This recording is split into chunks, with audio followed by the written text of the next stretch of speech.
Pada mulanya, marilah kita sama-sama panjatkan kesyukuran yang sepenuhnya kepada Allah Azza wa Jalla, yang mana Alhamdulillah dengan keizinan dan inayahnya dapat kita berkumpul dan dapat kita bertemu pada malam ini di dalam satu majlis penerangan anjuran Parti Islam se-Malaysia. Dan sama-samalah kita doakan semoga kehadiran kita dan usaha-usaha kita ini akan diterima oleh Allah Ta'ala sebagai amal soleh dan sebagai salah satu usaha fi sabilillah, insyaAllah. Tuan-tuan dan puan-puan, muslimin dan muslimat yang dihormati sekalian, saya rasa cukup yakin bahawa tuan-tuan dan puan-puan seperti mana juga di saya sendiri dok menunggu-nunggu tarikh yang hingga hari ini tak tiba-tiba. Raya puasa dah selesai, raya haji dah selesai, minggu depan raya Hindu Deepawali pun dah nak selesai. Masuk tahun baru lagi 1 Muharram. Tak lama lepas itu raya Kristian, Christmas pun akan tiba. Dan selepas itu raya Cina. Tapi tarikh pilihan raya sampai hari ini tak tahu. Kalau dulu orang tanya saya bila pilihan raya, saya selalu jawab wallahu wa rusmah lah. Itu dululah ya. Hanya Allah dan Rusmah je yang tahu dulu. Tapi sekarang ini bila orang tanya, saya jawab wallahu a'lam. Hanya Allah yang tahu. Kerana apa? Kerana saya rasa Rusmah pun dah pening kepala. Nak cari tarikh untuk nak diadakan pilihan raya amat sukar, seperti mana yang disebutkan oleh Ustaz Mukhtar Senik tadi. Kerana bagi UMNO Barisan Nasional, mereka kalau kalah beberapa negeri seperti mana yang berlaku pada 2008, ianya satu tamparan, tapi dia masih boleh terus berkuasa di peringkat pusat, dia masih boleh hidup. Tapi sekarang ini masalah bagi mereka bukan sekadar kemungkinan kalah di peringkat negeri, kemungkinan kalah di peringkat pusat pun nampak macam cerah ya. Maka bila tiba waktunya, dia dah buat perancangan, dah buat pilihan raya, dia tunggu maklum balas daripada special branch. Kalau ikut bacaan saya, sepatutnya hujung tahun lepas dia dah buat. Tapi masalah bagi mereka, maklum balas daripada special branch, maklum balas daripada risik tentera, maklum balas daripada konsultan pakar runding yang mereka lantik untuk buat kajian, buat soal selidik, buat culaan. Semua maklum balas, kesimpulannya kalau buat sekarang, harapan untuk kalah itu agak cerah ya. Maka hujung tahun lepas tak jadi, lepas itu sepatutnya bulan 3 tahun ini pun tak jadi, lepas itu sepatutnya bulan 6, bulan 7 tak jadi. Sekarang ni orang kata mungkin bulan 11, tapi nampak macam tak jadi juga. Akhirnya kalau dia nak bubar ke dia tak nak bubar, tiba bulan 4 tahun depan, Parlimen akan bubar dengan sendirinya. Maknanya dia tangguh, tapi akan tiba masa dia dah tak boleh tangguh dah. Cukup 5 tahun. Masalah bagi UMNO Barisan Nasional, bila dia duk tangguh ni, dia mengharapkan suasana menjadi lebih baik. Macam-macam dia dah beri pada rakyat, dia kata. Yang dia ambil, dia tak cerita. Yang dia bagi, bantuan rakyat satu Malaysia RM500, dah bagi dah sekali, ya, dan macam-macam yang lain. Tapi malangnya bagi UMNO Barisan Nasional, rakyat macam seolah-olah dah buat keputusan dan dah buat kesimpulan. Dan suasana politik semakin lama dia tunggu, semakin teruk bagi dia. Sekarang ni, baru-baru ini, perubahan yang tak dia jangka di negeri-negeri yang dia kata fixed deposit dia, simpanan tetap dia. Simpanan tetap ni, tuan-tuan dan puan-puan, maksudnya apa? Maksudnya letak di situ takkan lari, malahan bertambah, ya. Tak payah nak jaga, macam mana pun takkan berkurangan. Tapi negeri-negeri yang fixed deposit dia sekalipun, seperti Sabah dan Sarawak, dah nampak dah berubah. Dan perubahan yang bukan kecil, yang baru-baru ini,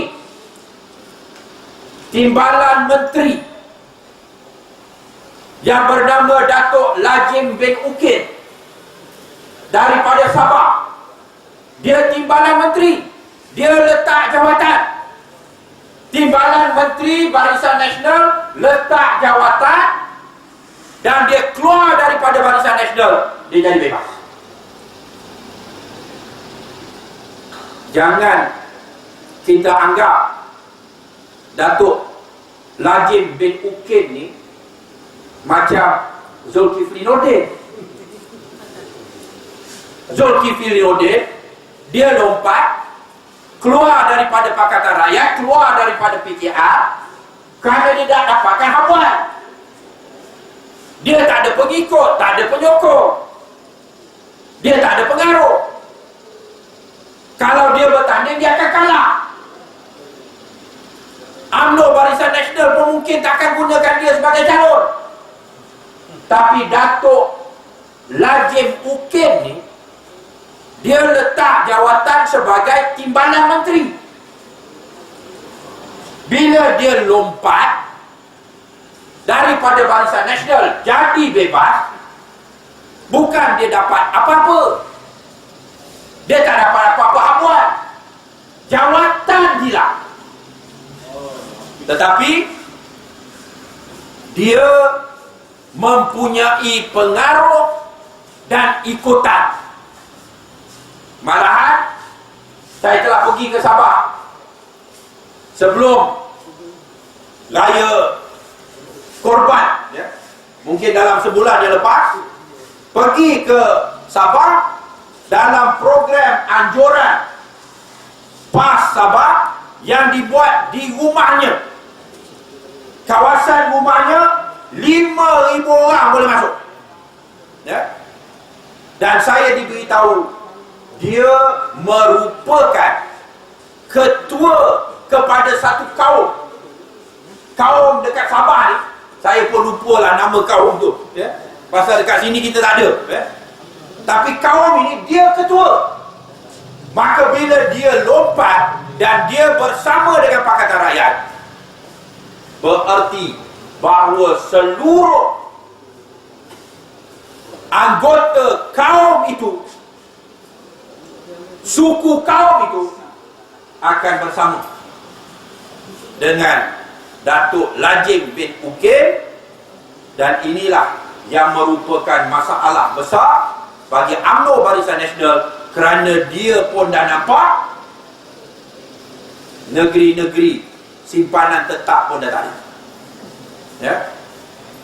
Baru-baru ini seorang bekas Timbalan Menteri daripada Sabah juga, tapi dia dah pencet, yang dia lampau. Dia tulis satu artikel, satu rencana, di mana dia mengatakan dalam pilihan raya umum yang akan datang ini, Pakatan Rakyat akan mampu membentuk kerajaan di peringkat pusat dengan kerusi di Semenanjung dan kerusi di Sabah saja, dah cukup. Kerusi parlimen daripada Sarawak, kalau tak ada pun tak apa. Sokongan rakyat Sabah dah begitu menyeluruh sehingga kerusi parlimen di Sabah campur dengan kerusi parlimen di Semenanjung yang kita menang, sudah cukup untuk memungkinkan kita bentuk kerajaan. Kalau menang dekat Sarawak lagi, ini bonus, kata dia. Maka saudara-saudari muslimin dan muslimat yang dihormati sekalian, inilah sebabnya hingga ke hari ini Najib masih teragak-agak. Bila nak buat pilihan raya, tak boleh ditentukan tarikh, masih nak cuba cari satu resipi, satu formula yang boleh menyebabkan rakyat Malaysia kembali kepada Barisan Nasional. Tapi oleh kerana kesuntukan masa sekarang ini, UMNO Barisan Nasional pun bagi MCA dia dah surrender. Bagi orang Cina dia dah surrender. Bagi orang India pun dia dah surrender dah. Dia tahu orang Cina dan orang India sekarang ini bersama dengan Pakatan Rakyat, walau apa sekalipun yang mereka lakukan. Maka tumpuan mereka adalah nak dapatkan undi orang Melayu. Cara nak dapatkan undi orang Melayu, takut-takutkan orang Melayu.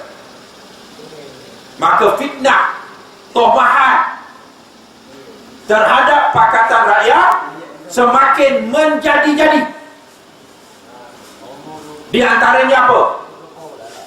Kalau Pakatan Rakyat menang, maka yang akan memerintah dan berkuasa adalah DAP.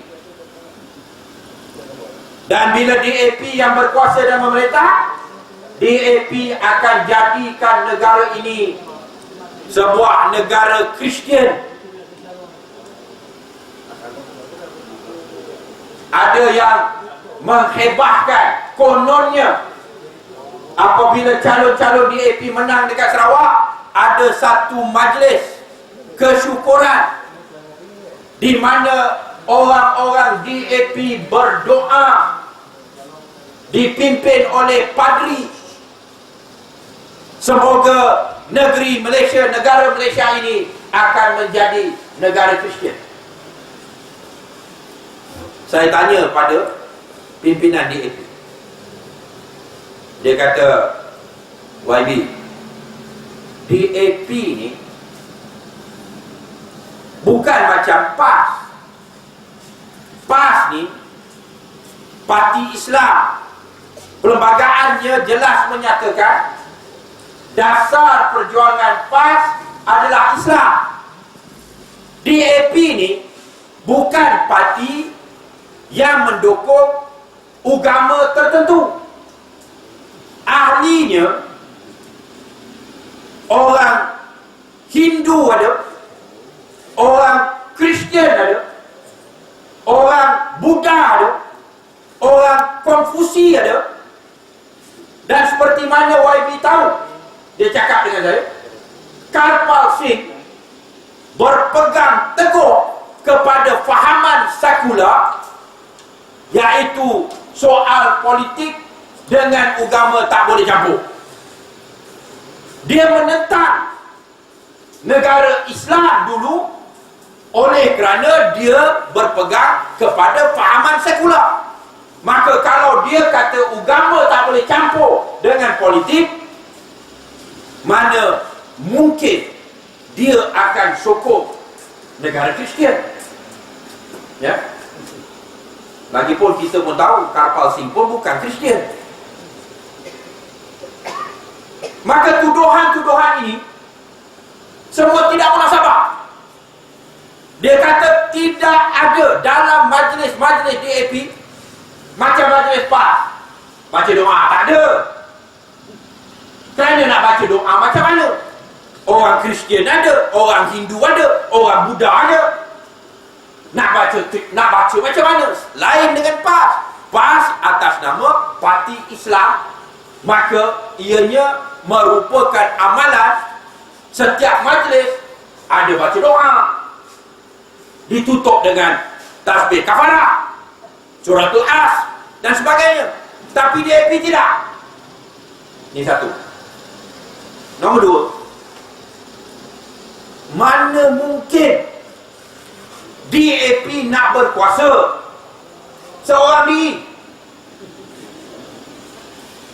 Tuan-tuan dan puan-puan, negara Malaysia ni ada 222 kerusi parlimen. Mudah nak ingat, 222. Kalau mana-mana parti nak berkuasa seorang diri, dia mesti menang 112 kerusi parlimen.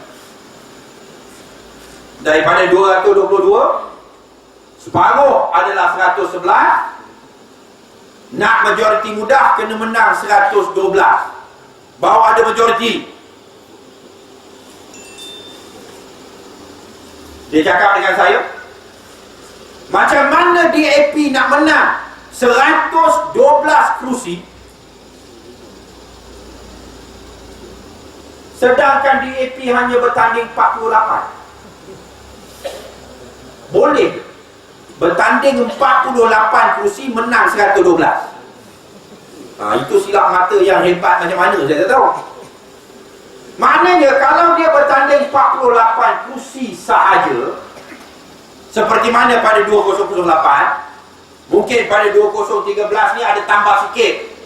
Kerana apa? Kerana dulu dekat Sarawak ada kerusi yang dimenangi oleh BN tanpa bertanding. Maka kerusi-kerusi yang BN menang tanpa bertanding di Sarawak, dulu kita akan agih.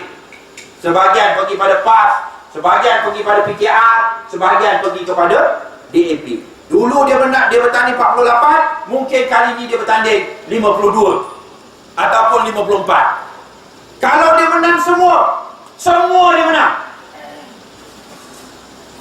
dia masih tak boleh membentuk kerajaan. Dia masih tak boleh menguasai kerajaan. Dia masih memerlukan parti-parti yang lain untuk bekerja sama dengan mereka untuk membentuk kerajaan. Itulah sebabnya adanya Pakatan Rakyat. Ni yang kita kena faham. Dan dasar Pakatan Rakyat, kita memerintah atas dasar kata sepakat. Maknanya apa yang nak dilakukan oleh Pakatan Rakyat, tiga-tiga parti politik itu di peringkat federal, tiga-tiga parti politik itu mesti setuju. Kalau ada satu yang tak setuju, maka ianya bukan kata sepakat, tak boleh. Ya. Berarti DAP tidak menguasai Pakatan Rakyat. Bukan dia beritahu, dia buat, dia beri arah, dia beri arahan, semua orang ikut. Tak. Kita duduk, kita bincang bersama. Dan kita dah sepakat. Bukan kita masuk dalam pilihan raya ni secara buta, tak ada persetujuan, tak ada perjanjian bersama kita. Soal perlembagaan, yang 4 aspek dalam perlembagaan yang penting bagi kita, keempat-empatnya kita kekalkan. DAP setuju, PKR setuju, PAS setuju. Apa dia? Islam sebagai agama resmi, Islam sebagai agama persekutuan, kekal. DAP setuju. Dan agama yang lain dibenarkan untuk penganut-penganut mereka mengamalkannya. DAP setuju. Institusi Raja-Raja Melayu akan dipertahankan. PAS setuju, PKR setuju, DAP setuju. Bahasa Malaysia sebagai bahasa kebangsaan, tiga-tiga parti setuju. Kedudukan istimewa orang Melayu, ketiga-tiga parti setuju, termasuk DAP.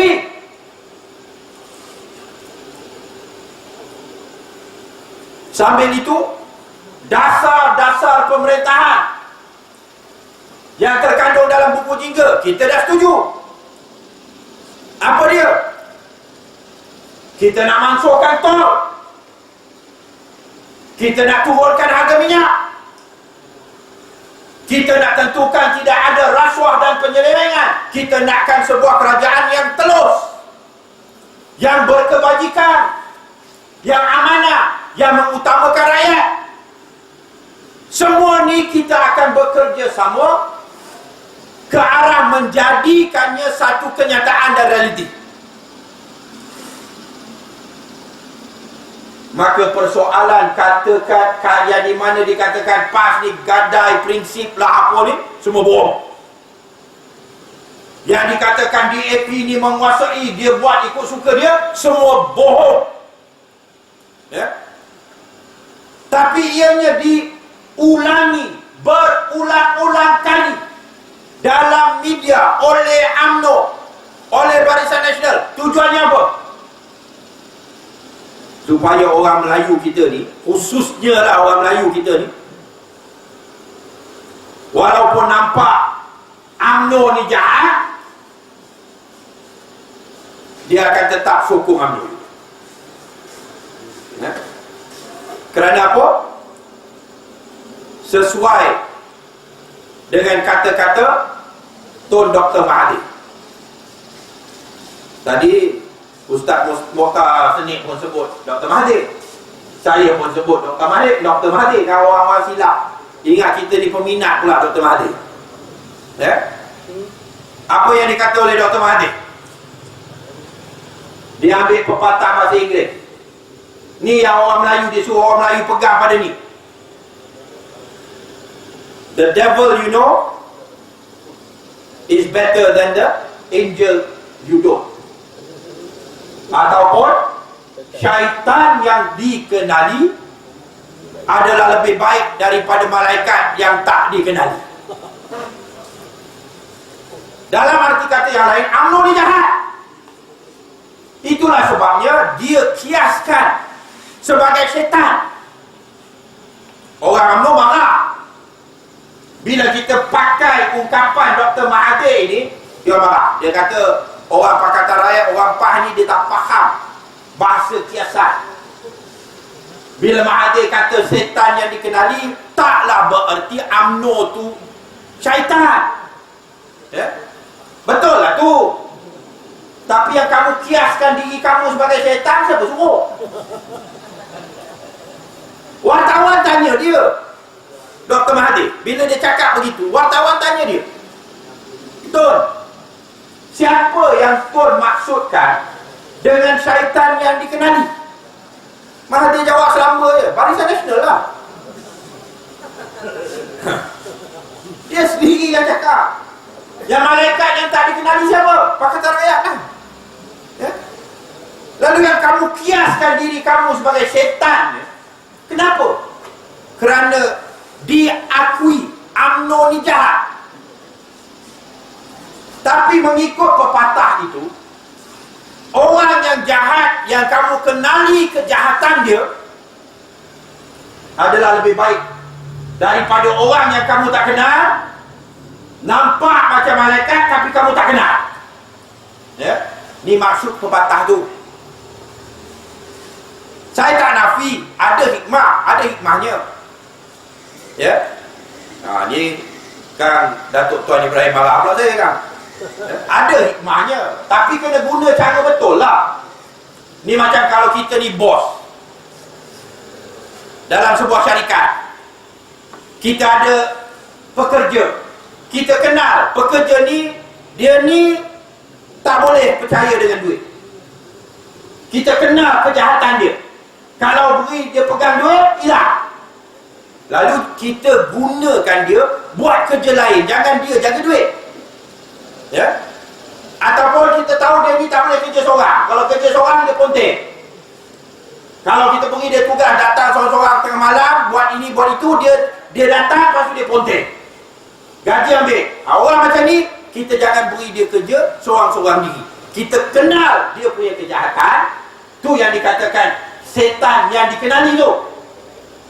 Kita kenal kejahatan dia, kita kawal supaya kejahatan itu tidak berpeluang untuk bertindak, ya, ataupun dia bertindak mengikut kejahatan dia, ya. Ni lagi baik daripada orang baru kamu tak kenal. Kamu suruh dia jaga duit, tengok dia lesak. Tu yang dimaksudkan. Itu okey dalam keadaan kita bos, kita jaga orang. Tapi ni bukan soal kita bos, kita nak jaga orang. Ini soal kita nak pilih pemimpin. Dia jaga harta rakyat dan dia jaga negara kita. Kalau kita dah lantik dia, kita tak boleh kawal dia. Dia yang kawal kita. Maka pepatah itu tak boleh guna pakai dalam soal nak pilih pemerintah. Kalau nak pilih pemerintah, kalau dah kenal dia tu setan, jangan serah pada dia. Kerana pilih pemerintah, kita serah nasib kita, nasib negara kita, nasib anak cucu kita pada dia. Kalau dah tahu dia setan, nak pilih apa? Betul tak? Maka tuan-tuan dan puan-puan, begitu juga dengan persoalan malaikat yang dikenali. Ya, faham? Malaikat yang tidak dikenali. Ni pun tak kena. Kerana apa? Kerana dalam pilihan raya 2008, Allah yang tentukan. Kita pun tak sangka tiba-tiba kita menang 5 negeri. Asalnya 5 negeri, lepas tu Lanun datang rompak 1 negeri, tinggal 4 negeri yang kita menang ni tuan-tuan dan puan-puan. Cuba tuan-tuan dan puan-puan lihat. Kelantan 95% orang Islam. Menteri besarnya daripada PAS.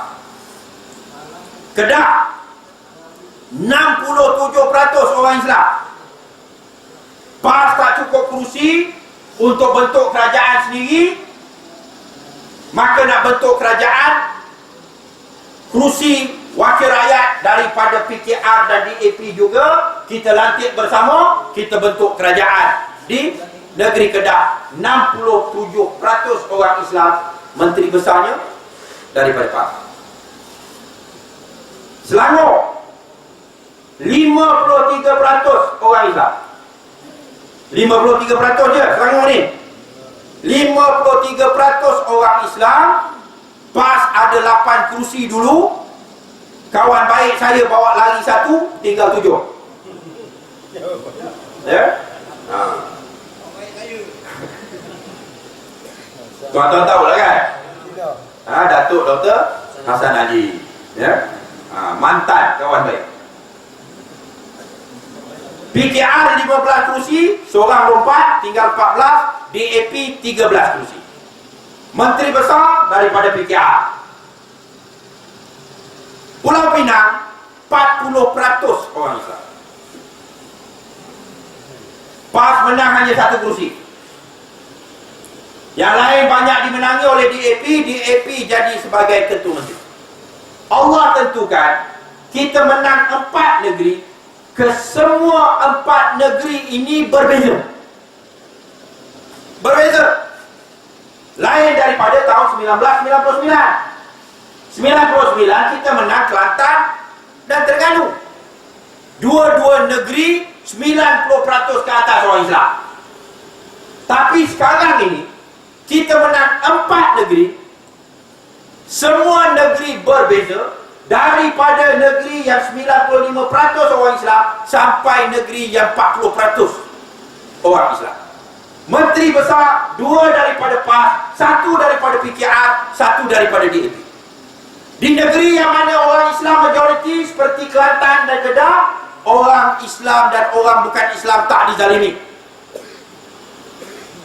Dan kerajaan memerintah dan mengurus dan mentadbir dengan penuh amanah, mementingkan rakyat. Di negeri seperti Selangor, 53% orang Islam.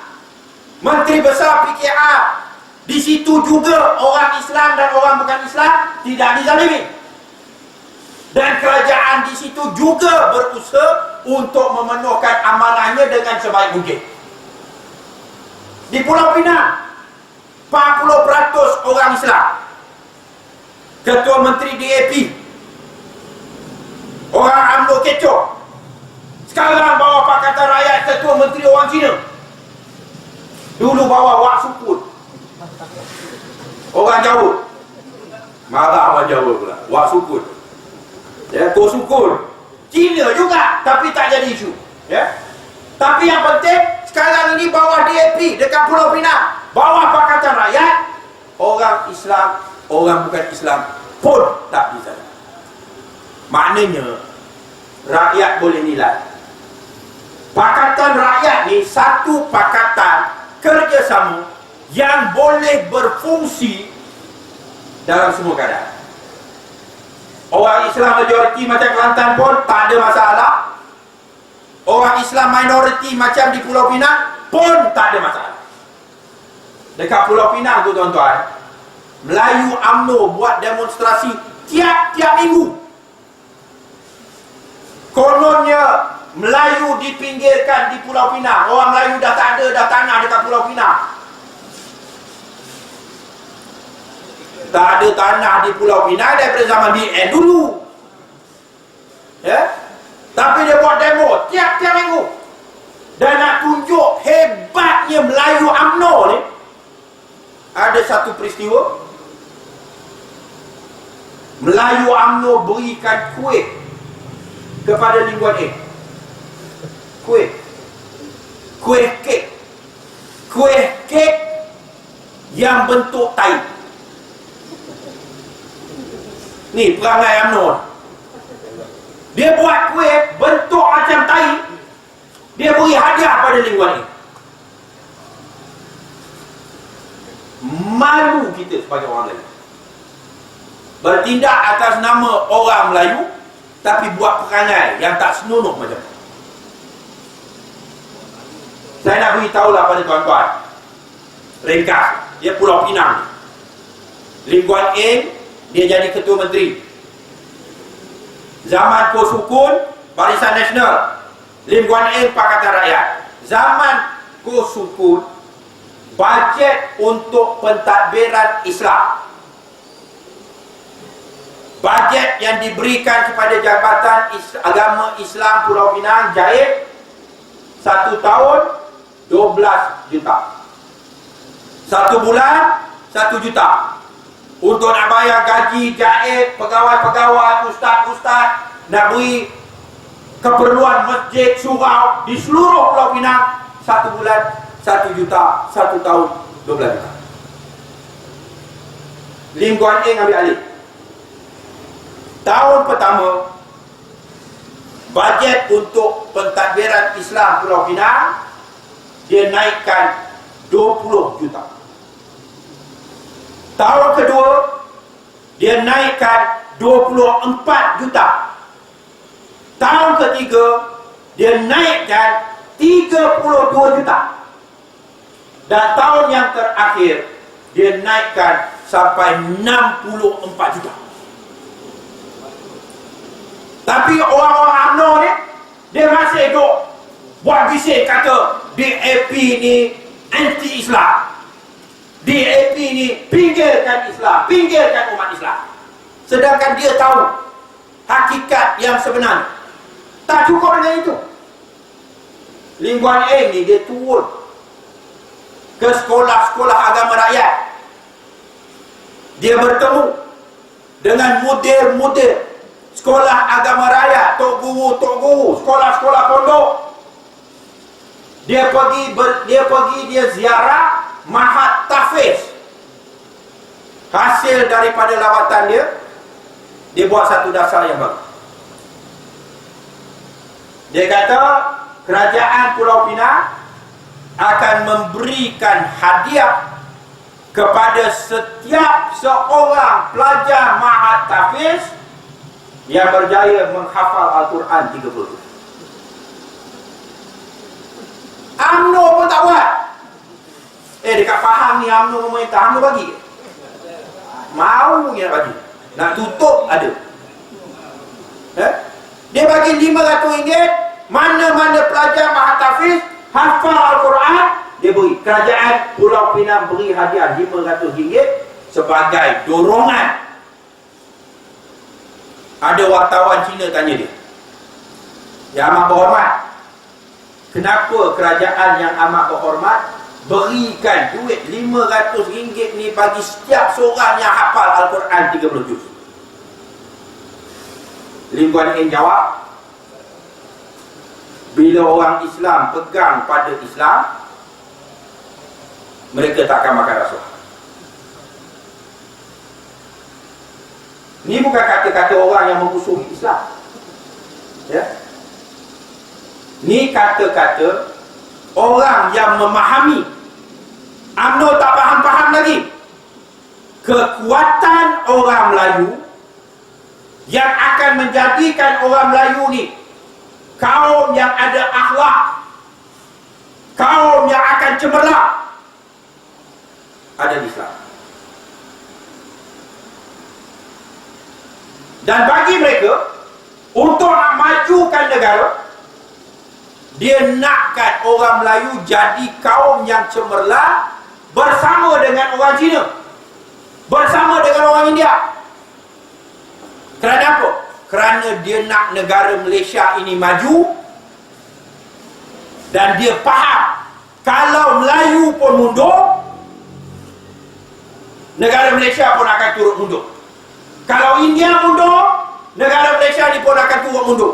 Kalau mana-mana kaum mundur, negara Malaysia ini akan turut mundur. Mereka juga akan terpaksa menanggung kesan daripada kemunduran itu. Maka bila dia nak negara Malaysia ni maju, dia nak semua kaum maju, dia faham nak majukan orang Melayu mesti melalui Islam. Soal dia setuju, dia tak setuju, tu lain cerita. Tapi ini hakikat.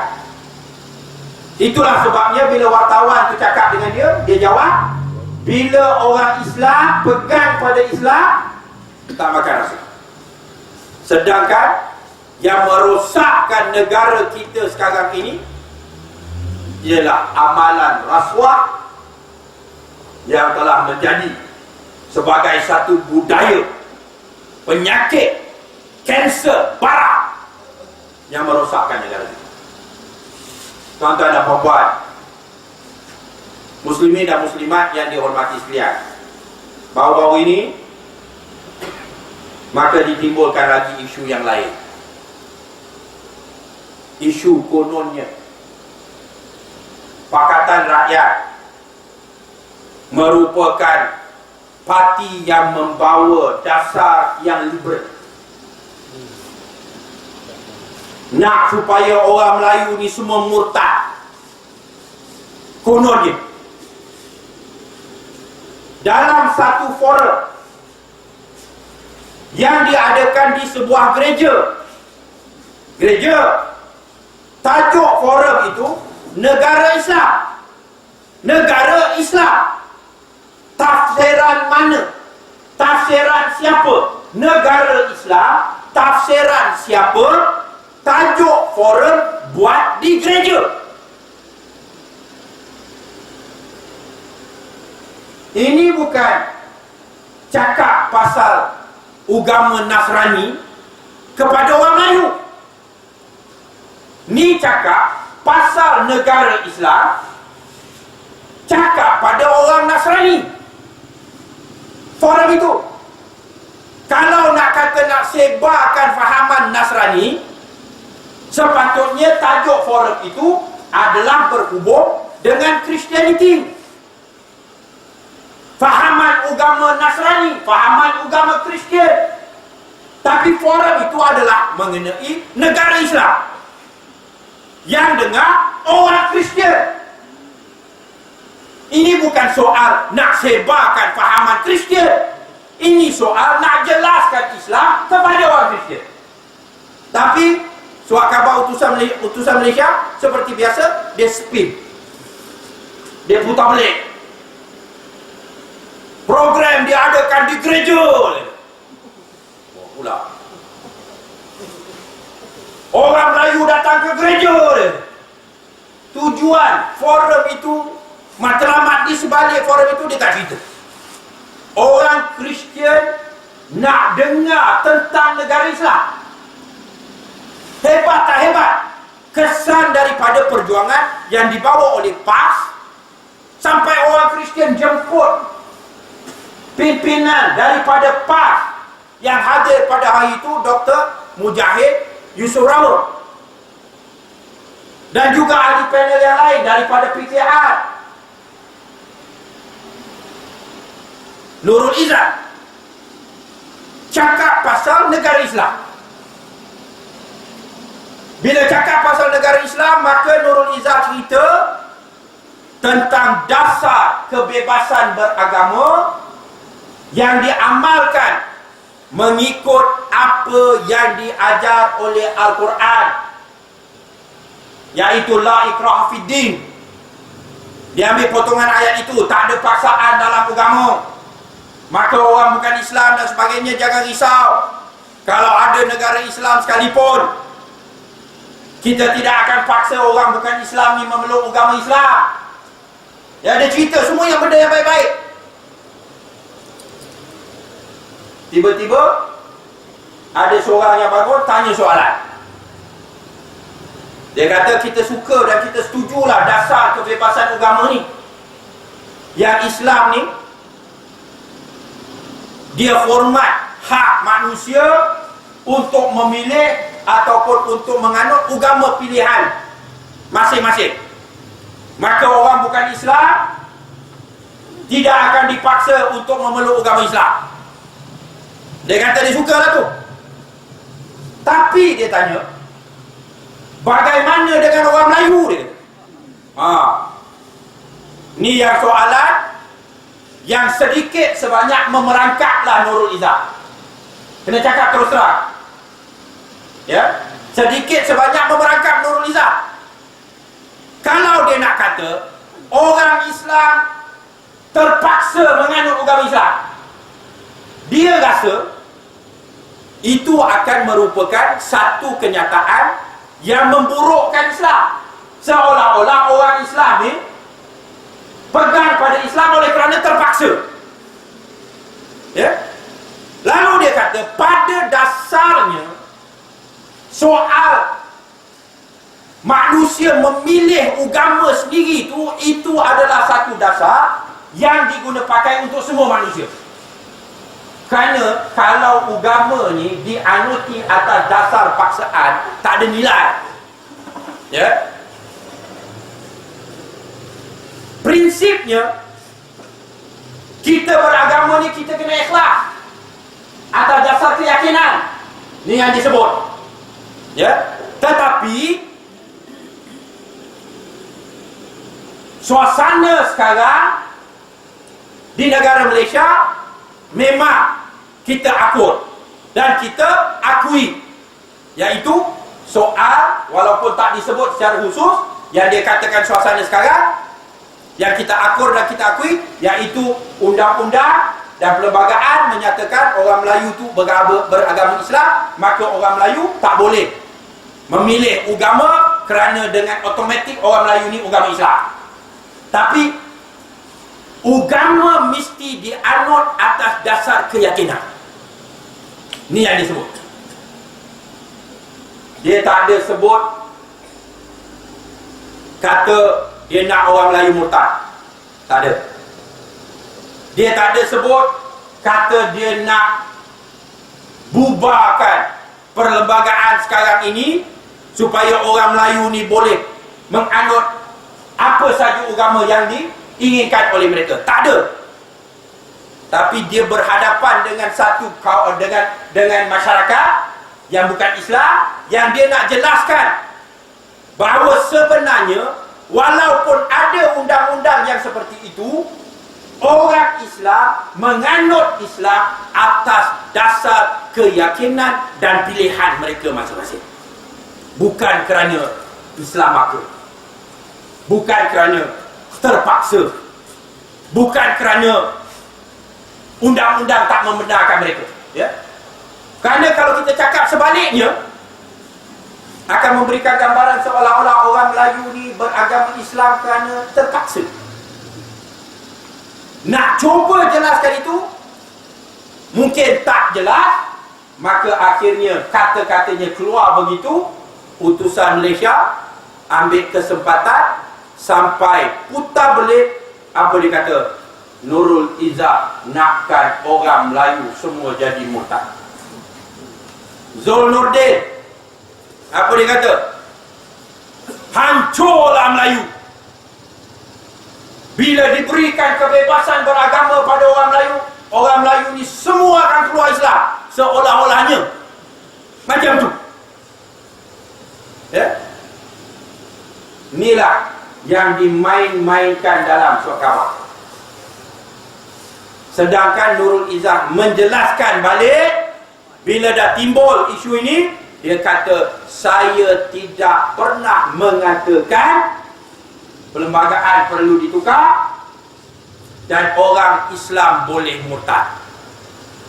Ya, ini kita kena faham. Pagi tadi dalam parlimen timbul isu tentang persoalan ini, apabila pada mulanya wakil rakyat Pakatan Rakyat yang daripada Keterik tanya soalan tentang fatwa yang mengatakan DAP ni kafir zimmi, kafir harbi.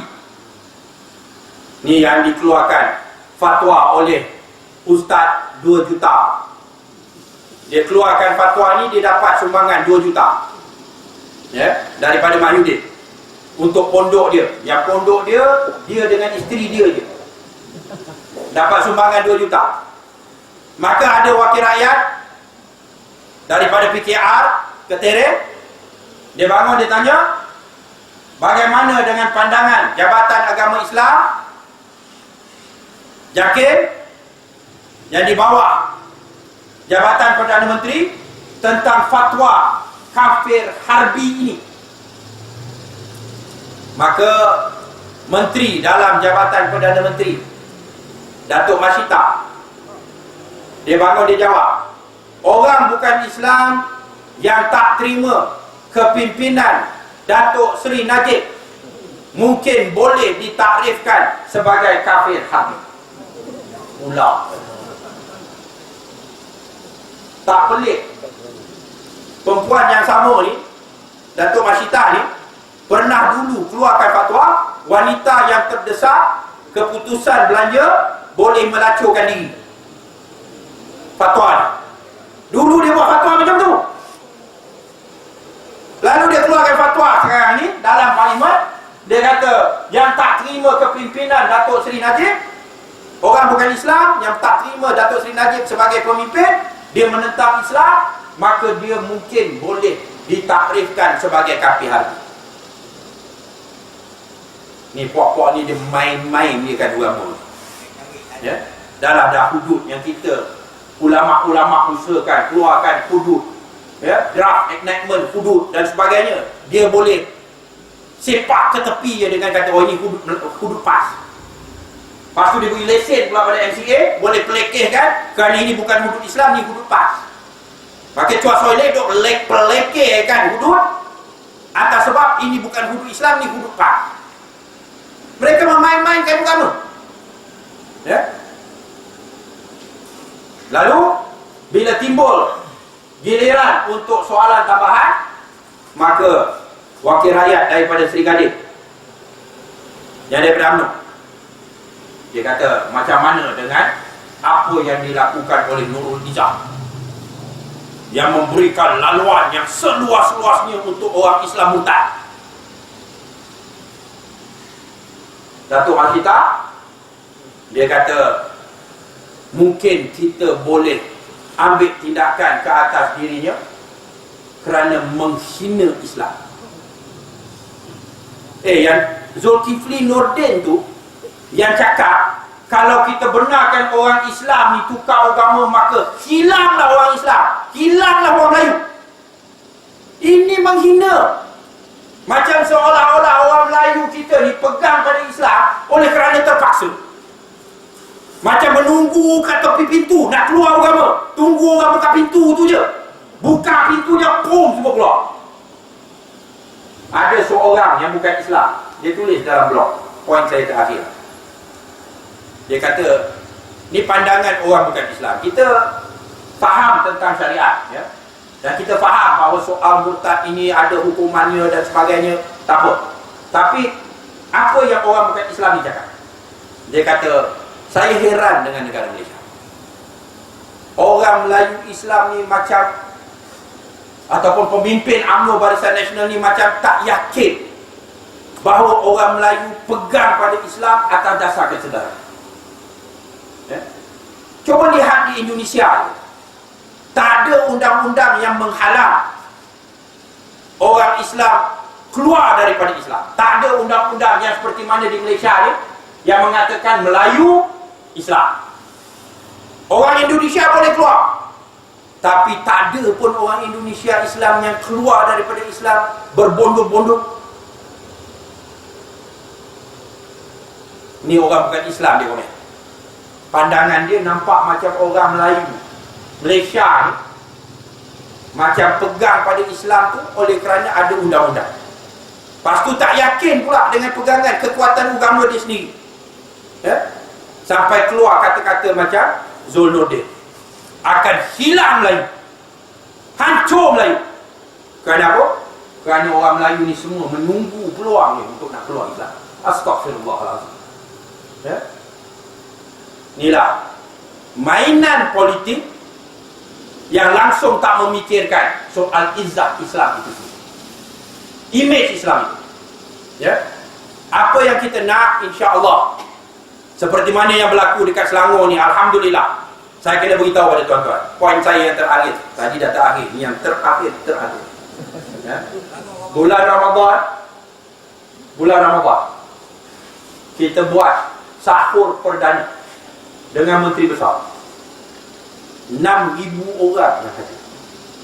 4 pagi solat tahajud, sahur, solat subuh berjemaah, kuliah subuh. 6,000 orang yang hadir. Itu di dalam satu masjid bersama Menteri Besar. Yang program-program lain, saya pergi cek dekat satu masjid pada jauh, 400 orang ihtikaf tiap-tiap malam, 10 malam terakhir bulan Ramadan, 400 orang. Ni penghayatan, kefahaman. Inilah yang kita nak. Di mana agama itu kita semua faham, ianya satu perkara yang bukan mainan. Dan kita nak supaya hidup kita ni dicorakkan oleh Islam, dan kita ni tunduk dan patuh kepada Allah atas dasar yang ikhlas, menginginkan keredaan, ya, bukan main-main macam anu baca.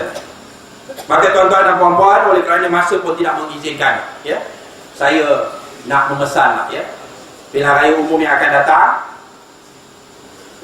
dapatkan sah, biar matlamat kita semua faham. Kita menang Pakatan Rakyat, kita menang kat pusat. Yang perkara yang pertama yang kita akan lakukan, menang di negeri Kelantan akan memohon kepada kerajaan Pakatan Rakyat di peringkat pusat untuk meluluskan, membenarkan pelaksanaan enactment hukum hudud yang telah diluluskan. Ya. Mungkin dekat peringkat pusat kita tak boleh buat lagi. Tak apa. Kita mula dengan negeri-negeri. Negeri-negeri yang orang Islam majoriti, yang sokong PAS, yang sokong pelaksanaan hudud. Kita mula di situ. Biar bila kita dah buat, biar semua orang tengok. Maka orang kata PAS cakap pasal hudud ni tipu, main-main. Tidak. Walaupun melalui Pakatan Rakyat, kita boleh laksanakan di peringkat negeri. Buat dekat negeri, kalau Pakatan Rakyat, DAP, PKR kata tak boleh, kita kata kenapa? Rakyat dah nak. Kamu kata kamu ni demokrasi. Kita boleh buat referendum. Buktikan rakyat nak. Atas prinsip demokrasi. Ni yang Tuan Guru Haji Abdul Hadi Awang sebut. Kita nakkan pelaksanaan Islam melalui proses demokrasi. InsyaAllah kita menang di pusat, negeri Kelantan bawa PAS, kerajaan pusat bawa Pakatan Rakyat, kerajaan negeri Kelantan akan memberitahu dan memohon kepada kerajaan pusat, benarkan kita laksanakan enactment hukum hudud yang telah diluluskan. InsyaAllah dia yang akan menjadi satu kenyataan.